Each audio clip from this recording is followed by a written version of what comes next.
Kita lanjutkan ya perkuliahan data science itu ke data scaling gitu, yaitu normalization ya. Artinya si data itu nanti akan distandarisasi, dinormalkan ya karena data yang kita olah itu datanya bisa bervariasi. Artinya bervariasi itu perbedaannya bisa sangat jauh ya data-data yang kita olah itu. Ada yang ukurannya misal kilogram ya, ada ukurannya gram misalkan. Ya, itu ada data begitu. Ada juga data yang nilainya apa juta ya, jutaan, ada yang nilainya puluhan atau ribuan. Nah, ini kan terlalu jauh perbedaan datanya. Sehingga data tersebut itu perlu distandarisasi, ya, perlu dinormalisasi. Artinya si data tersebut nanti jatuhnya di antara 0 dan 1. Ya, sehingga data yang akan kita olah nanti bisa menghasilkan ya analisis atau apa keputusan yang yang tidak bias ya, tidak overfitting atau tidak tidak menimbulkan kesalahan. Diharapkan begitu dengan adanya ini apa dengan adanya data scaling itu atau normalisasi itu. Jadi itu yang akan kita bahas pada hari ini. Kita akan membahas data scaling. Data scaling itu nanti metodenya ada yang disebut dengan normalisasi, ada yang digunakan Z-score ya. Itu dua yang terkenal itu. Jadi jatuhnya bisa di antara 0 dan 1, ada juga jatuhnya di antara 1 dan -1 data itu di di apa dikonversi ya ke dalam skala tertentu. Kita nanti akan membahas ya apa itu pengertian nanti ya, pengertian dari normalisasi ya, understanding, kemudian tujuannya apa, kemudian nanti metodenya apa yang kita akan gunakan ya, metodenya apa. Kemudian setelah konsepnya kita pahami, nanti pun kita akan menggunakan Python sebagai eksperimen dari konsep yang sudah kita pahami ya, diharapkan nanti akan memberikan pemahaman yang lebih mendalam kalau kita udah eksperimenkan. Baik, kita masuk ke materi ya terkait data scaling ini. Ya, data scaling ini tentunya pengertiannya itu ya normalisasi ya, normalisasi dataset. Nah, itu normalisasi dataset itu ya, normalisasi dataset adalah proses untuk mengubah skala atau rentang nilai dari fitur-fitur dalam dataset sehingga memiliki distribusi yang seragam atau standar tertentu. Tujuan normalisasi dataset adalah untuk memastikan bahwa perbedaan skala atau rentang nilai antar fitur ya ya tidak mempengaruhi nanti ya. Jadi untuk menstandarkan ya normal, menstandarkan data sehingga nanti bisa diolah dengan baik ya. Kemudian setelah itu ini di bawahnya ada contoh ya, contoh dari kalau kita punya fitur ya atau variabel ya. Ini ada fitur satu, fitur 2, fitur 3 kan.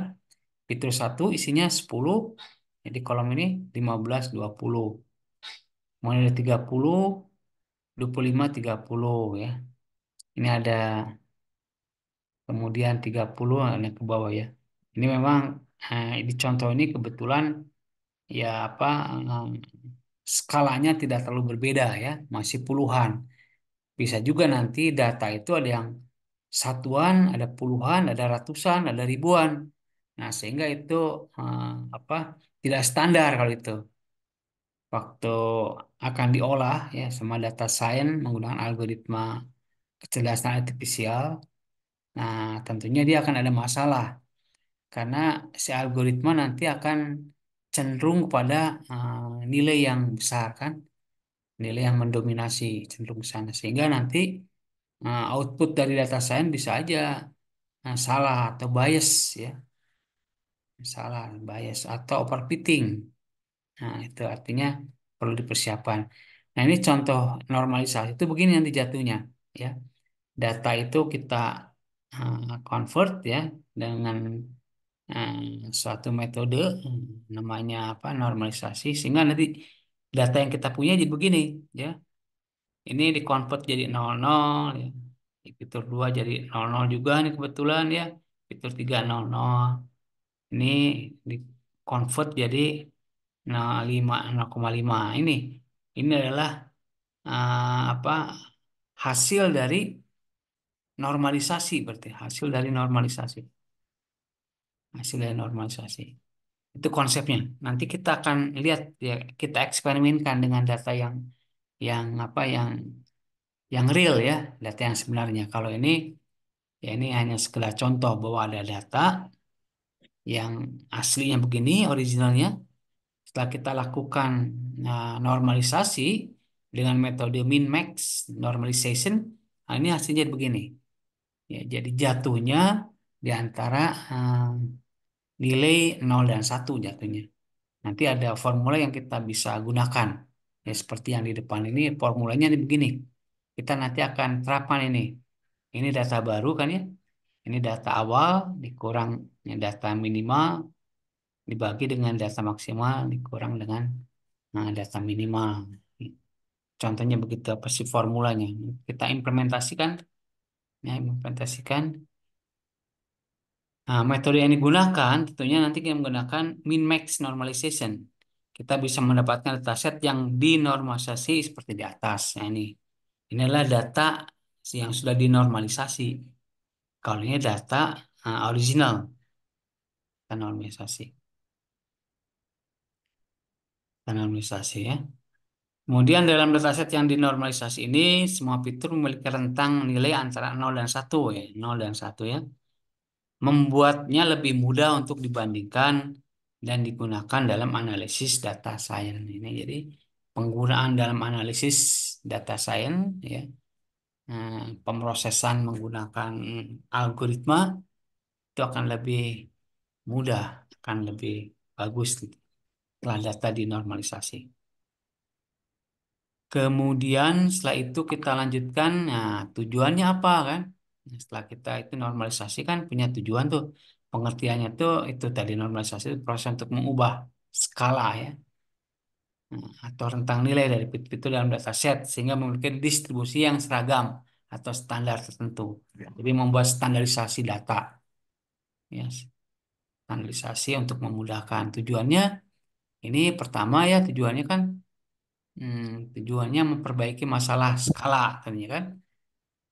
Beberapa algoritma pembelajaran mesin ya atau data science dan teknik analisis data dapat sensitif terhadap perbedaan skala atau rentang nilai antar fitur dalam dataset. Hmm, ya. Jadi normalisasi membantu menghilangkan masalah ini tentunya. Normalisasi itu membantu menghilangkan itu apa sensitif ya, menghilangkan rentang ya perbedaan data.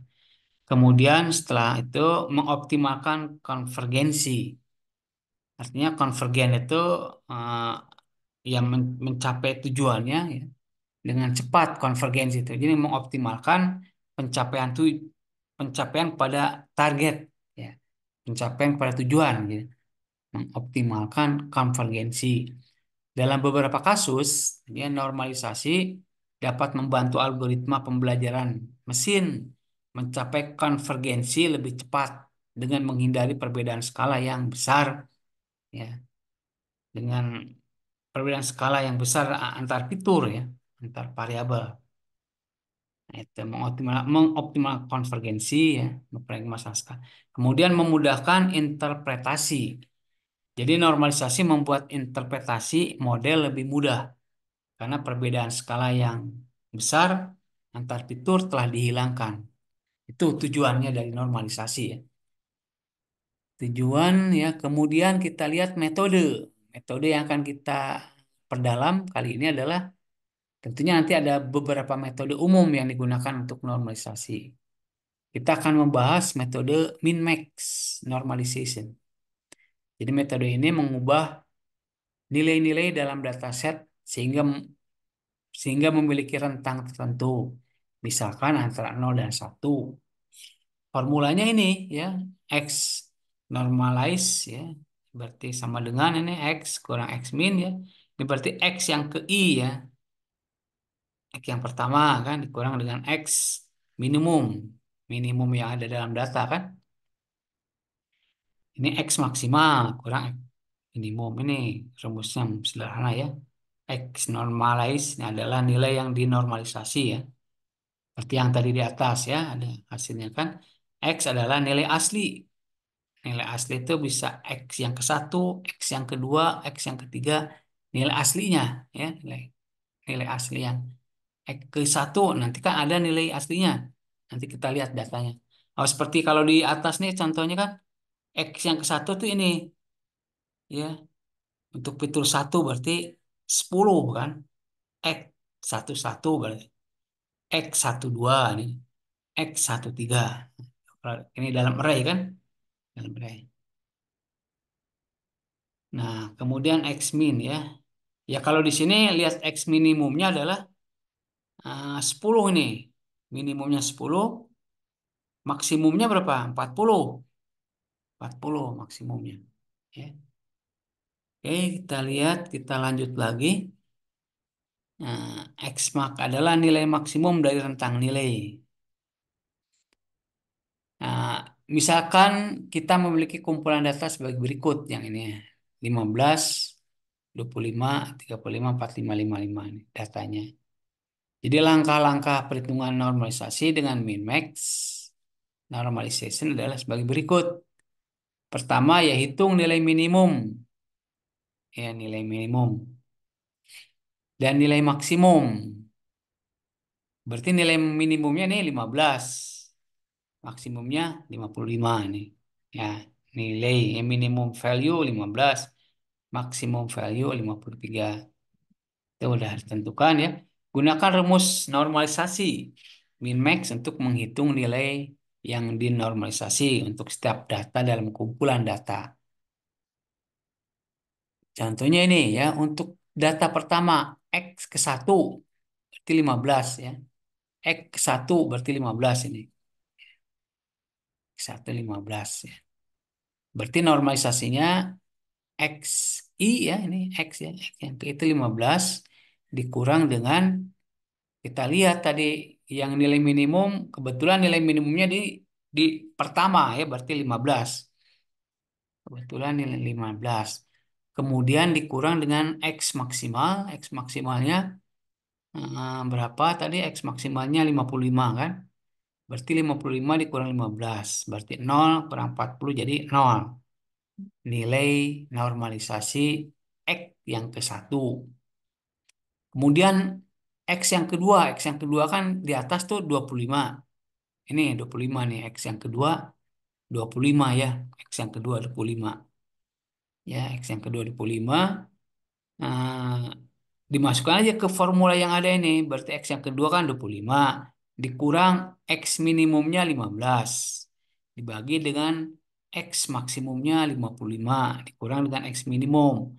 Sehingga kalau dioperasikan secara matematik, dibagi hasilnya 0,25 ya 10 40 ya 0. Itu yang X yang kedua. Kemudian X yang ketiga, untuk data yang ketiga ini 35. 35 artinya 35 ya, 3 dikurang minimum dibagi dengan maksimum dikurang minimum. Hasilnya ini 50%. 0,5. Untuk data yang keempat X 45. 45 artinya X yang keempat 45 dikurang X minimum 15 dibagi dengan X maksimum dikurang X minimum. Ya, sehingga hasilnya 30 dibagi 40. 0,75. Yang terakhir untuk data yang kelima nih, 55. Jadi X yang kelimanya 55.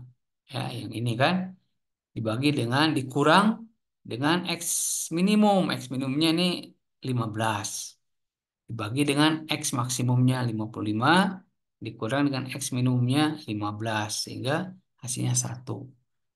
Sehingga hasil dari normalisasi adalah ini 0, 0,25, 0,5, 0,75 dan 1. Itu teknik normalisasi min-max normalization. Ya, konsepnya begitu. Kemudian kita lanjut ya, kalau kita lihat hmm, data yang ya itu scaling konseptual ya, konsep itu ya skala ya skala. Nah, dataset yang memiliki banyak fitur ya, yang mencakup berbagai tingkat besaran ya, jangkauan dan unit ya. Ini adalah kendala yang signifikan karena beberapa algoritma pembelajaran mesin sangat sensitif terhadap fitur ini. Misalkan satu fitur seluruhnya dalam kilogram, dalam kilogram ya, contohnya. Sementara yang lain dalam gram. Nah, ini akan jadi masalah nanti, ya, dalam gram. Yang lain dalam liter, nah, salah kan? Dan seterusnya. Jadi ada perbedaan apa? Perbedaan nilai yang cukup signifikan. Bagaimana kita dapat menggunakan fitur-fitur ini ketika mereka sangat bervariasi? Ya, bervariasi. Itu diadakan normalisasi kan untuk menghandle atau menangani data-data yang tidak standar kan. Fitur tersebut memiliki skala yang berbeda. Ya. Ada kemungkinan bobot yang lebih tinggi diberikan pada fitur dengan magnitudo yang lebih tinggi. Ya. Ini akan mempengaruhi kinerja algoritma. Ya. Algoritma akan algoritmanya akan bias ya terhadap satu fitur kan. Bias terhadap satu fitur. Ini mempengaruhi algoritma bias terhadap satu fitur. Artinya ada hasil yang salah nanti hasilnya. Hasilnya salah. Program bisa bekerja dengan baik, ya, tapi hasilnya salah karena ada skala data yang tidak standar.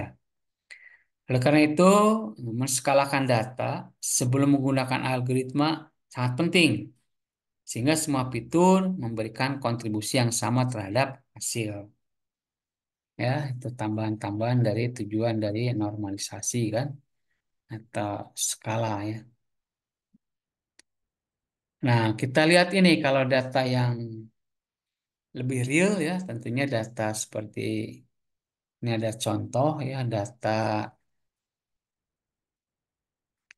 data ini data set dari industri perbankan perbankan perbankan ya yang beroperasi di Indonesia ya operasi di Indonesia bisa aja nanti kalau kita punya data perbankan di Amerika ya Singapura Australia bisa kita olah tentunya data itu bisa juga data-data tersebut ada di data apa data tersebut ada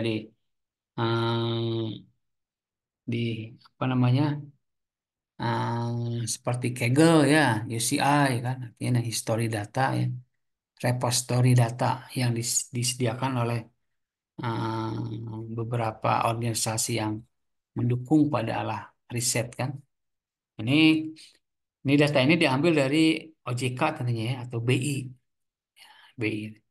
Nanti ada Bank Muamalat, Syariah Victoria Bank ya, BRI, Jabar ya, BNI ya ini semua dikeluarkan. Tentunya kita ada fitur-fitur kan di dalam eh, di dalam apa, perbankan itu industri perbankan dia punya fitur-fitur yaitu di sini diwakili dengan X1, X2, X3, X4. Nah, fitur-fitur tersebut nah tentunya merujuk ke teori-teori tentang perbankan tentunya ya. Sehingga nanti ada suatu nilai yang namanya itu Z-score yang bisa menentukan bahwa dia tuh termasuk ke dalam kategori atau targetnya tuh financial distress, safe zone, gray zone dan yang lain-lain ini. Kelasnya ini kan. Ini fitur-fitur ini bisa aja ini X1 itu adalah misalkan working capital to total asset. Ya, artinya dalam sebuah industri perbankan secara manajemen ya tata kelolanya dia harus mempunyai modal kerja kan modal kerja dibagi dengan total aset. Total aset itu total aset ya perbankan itu sendiri. Misalkan bank muamalat dia punya working capital itu total asetnya sekian 4,32. Nah, nanti kan ini punya standar ya. Institusi pemerintah itu yang memegang apa peraturan terkait industri perbankan uh, punya aturan terkait fitur working capital to total asset atau X1 ini. Ya, standarnya berapa kalau suatu perbankan itu bisa dikatakan sehat, ya. Kemudian gray area atau sakit. Nah, itu ada aturannya dari segi apa pemerintah bisa mengevaluasi ya, mengevaluasi elemen-elemen eh, yang ada dalam laporan keuangan perbankan. Nah, misalkan begitu. Ini data ya. Datanya itu eh, data yang diambil begitu ya dari apa industri perbankan. Nanti kita bisa perdalam nih kan, ya, perdalam ini. Yang penting bahwa data yang kita punya itu data yang diambil dari sumber data yang terpercaya ya, bisa divalidasi tentunya. Nah, ini data-datanya tidak normal kan. Ada yang nilai datanya 4,32 kan, ada yang 76 ini, 31, ada yang 0, sekian. Nah, ini datanya tidak normal. Ya, sehingga nanti data science-nya ya, data setnya tidak normal sehingga nanti akan mempersulit ya, algoritma kecerdasan artifisial untuk mengolah data ini. Karena bisa aja terjadi algoritma itu bias atau akan menghasilkan nilai yang error. Ya. Prediksinya akan error atau classification error, bias. Atau terjadi overfitting. Nah, di sanalah data science itu berperan sekali, ya data science itu untuk menyiapkan data-data sehingga algoritma kecerdasan buatan bisa bekerja dengan baik. Ya, jadi saling terkait antara data science dengan kecerdasan artifisial. Ya, karena namanya algoritma, namanya eh, kecerdasan buatan, tentunya dia akan melakukan ya, ya punya keterbatasan tentunya. Dia mengerjakan sesuai dengan data, ya datanya. Nah, ini example dataset begini. Nah, ini kalau kita normalisasi, ya, dengan menggunakan max, ya, min max tadi normalization, ini hasilnya bisa begini ya. Hmm, ini kan data aslinya, jadi scaling ya, min max normalization ya.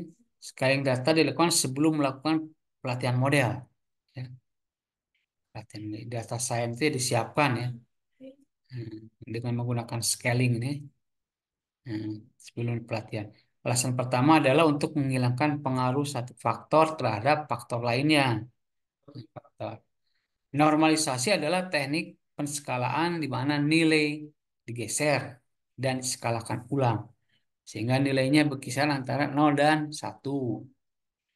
Ini juga dikenal sebagai penskalaan minimal maksimal. Jadi normalisasi akan mempercepat pembelajaran dan mengarah pada konvergensi yang lebih cepat dibandingkan dengan data yang tidak terstandarisasi.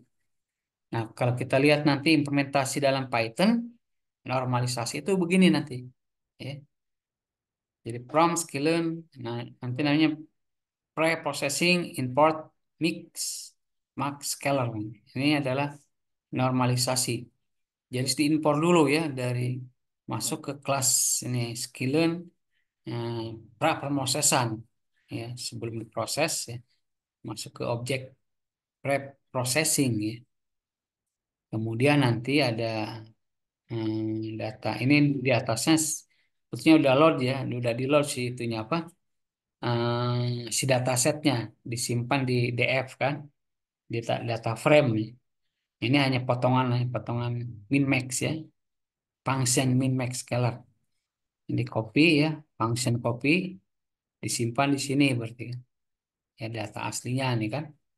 Min max scalar variabel. Nah, ini min max scalar function Function yang tadi mengerjakan itu, mengerjakan yang seperti tadi itu ya. Ada nilai ke satu ya dikurang dengan apa tadi nilai minimal kan, minimal value ya, kemudian dibagi dengan maksimal value dikurang dengan minimal value. Ini ya allocation artinya ya, DF ini ya, jadi variabel variabel ini di ada function namanya bisa bisa menentukan lokasi lokasi dari file ini kan, allocation. Jadi kosnya artinya semuanya diambil nih, mulai dari kolom satu 2 3 4 maksudnya, kolom satu 2 3 4. Ini kan 0 itu kolom satu ya. Kemudian di mix max scalar ya. Digunakan artinya di transformation artinya min max scalar di transformation ya. Ya ini transformation ke dalam bentuk menggunakan function ini mix max scalar.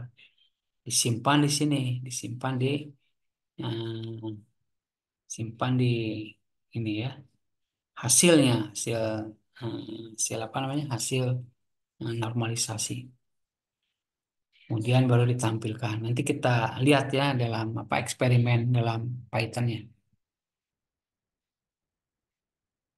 Nah, kurang lebih nanti begini hasilnya ya, ini data asli kan. Hasil normalisasi ini data originalnya, ini hasilnya begini nanti. Oh ini udah ada perubahan ya, seperti tadi X1 itu udah diubah, nanti ini adalah WCTA, Working Capital to Total Asset. Itu salah satu fitur kan untuk ya untuk bisa menentukan target ini. Kemudian ini return earning to total asset. Ya, artinya pengembalian itu return earning itu pengembalian apa pendapatan ya dibagi total aset. Kemudian ini EBITDA ya, EBITDA tuh earning before ya, earning before earning before ya apa tax to total asset ya, earning before tax katanya. Interest, earning before interest, and total, and tax to total asset. Nah, ini memang apa punya makna ini kan. Before equity and before ini apa? Ya, before ya, before book value equity ya, book value total debt. Nah, ini kelasnya. Jadi kelas itu target kan. Yang mengklasifikasikan bahwa kalau fitur-fitur suatu industri perbankan itu WCTA-nya sekian, sekian, sekian, sekian. Ini adalah safe zone, artinya industri itu aman. Ini tentunya diambil dari teori-teori ahli-ahli perbankan ya, expert dalam bidang banking tentunya. Ya hasil dari riset para ahli ekonomi, riset para ahli itu. Sama kalau kita menggunakan apa data-data di medis, ya, medical ya, medical tentunya data-data tersebut juga diambil dari ya ahli-ahli kesehatan lah, para dokter. Ya kalau kita bermain di fraud detection ya untuk data science penipuan, nah itu juga diambil dari orang-orang yang punya keahlian. Itu data-datanya ada ya sebenarnya untuk kepentingan riset kan. Kemudian kalau kita ingin bermain di data, data apapun bisa kita pelajari ya, data science kan bisa kita siapkan asal datanya ada. Nah itu,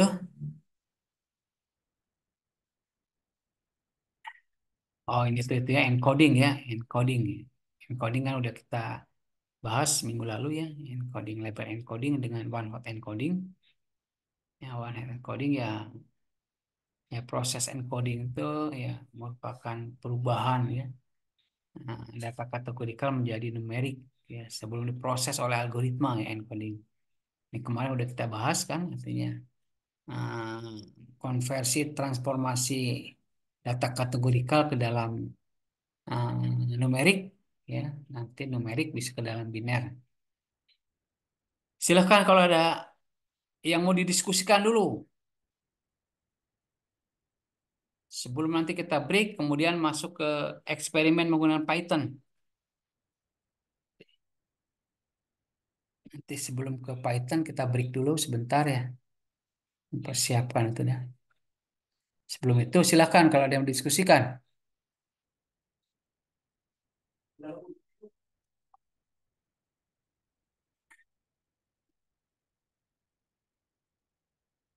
Ya, belum ada.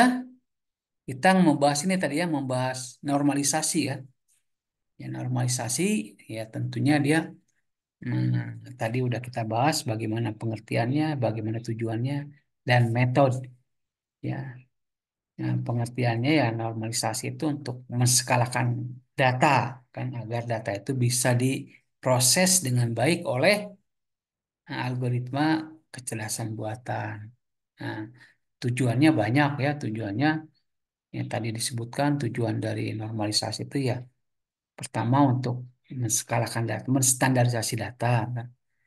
Kedua ya artinya bisa juga untuk mengoptimalkan eh, mengoptimalkan hasil dari pembelajaran ya. Nah, dari pembelajaran algoritma itu algoritma kecerdasan buatan. Kemudian untuk mempercepat apa konvergen ya, konvergen jadi lebih efektif, lebih efisien, lebih mempercepat konvergen algoritma kecerdasan artifisial untuk mencapai target itu diantaranya apa objektifnya. Kemudian metodenya bisa aja metodenya itu yang kita apa barusan kita bahas metodenya itu baru min max apa min max standarisasi ya min max normalization tadi. Ya silakan kalau ada mau yang didiskusikan sebelum kita masuk ke itu ya yang tentang normalisasi ini mengubah data ya menstandarisasi kan mengubah data skala ya. Ya, kalau kita singkatkan ya membuat standarisasi data agar bisa diolah dengan itu diolah dengan algoritma kecerdasan buatan secara baik. Contohnya ini kan min-max normalization metode yang kita pelajari kan.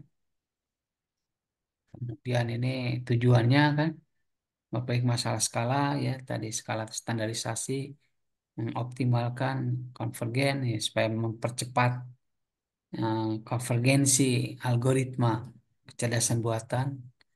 Konvergensi itu artinya mencapai target dengan lebih cepat, nah, lebih efisien dan lebih efektif, memudahkan interpretasi ini. Nah, si metodenya ini yang kita gunakan tadi ya, min-max normalization. Ini beberapa penjelasannya, normalization. Kemudian ini apa kasusnya, kasus yang sederhana terkait ya, nilai minimum, nilai maksimum, ya, nilai X1, X2. Ya. Ini contoh perhitungannya nanti ini X1, X2, X3 ini X minimum. Ya, ini perhitungannya. Hasil normalisasi dari kumpulan data ini adalah ini ya. Cara perhitungannya ini semua ya mulai dari X1 sampai dengan X5 ya. Hasilnya ini normalis Lucunya ya. malah Fitur scaling ini konsep untuk eh, banyak di sini. memperdalam ya, Punya memperdalam anak berapa? teori. Ini Hmm, example dataset ya untuk example datasetnya untuk apa? hmm, Untuk contoh gitu ya, contoh, banyak. contoh dari itu ya. Contoh ini kan contoh data yang lebih real ini kebetulan datasetnya atau datasetnya yang diambil dari industri perbankan bisa aja nanti kalian mengambil dari industri medical ya industri em, manufaktur ya industri jasa atau data-data yang lain ya data-data yang lain bisa juga Asalkan datanya ada, data setnya ada, bisa kita siapkan, ya bisa kita pre-processing sehingga bisa diolah dengan algoritma. Ya, ini nanti ini kita implementasikan ke dalam Python ya, sehingga pemahamannya lebih dalam. Ini contoh hasilnya, contoh hasilnya normalisasi dari dataset yang lebih kompleks. Ini contoh ya kita ambil lagi encoding, ya, encoding. Ini di sini contohnya apa? One hot encoding ya, artinya mengconvert dari bentuk label dari numerik ke dalam bentuk ini apa? One hot encoding dalam bentuk yang biner ya. Ya baik, silakan kalau ada yang mau didiskusikan dulu sebelum kita break. Tidak ada, Pak. Ya, kita break dulu ya.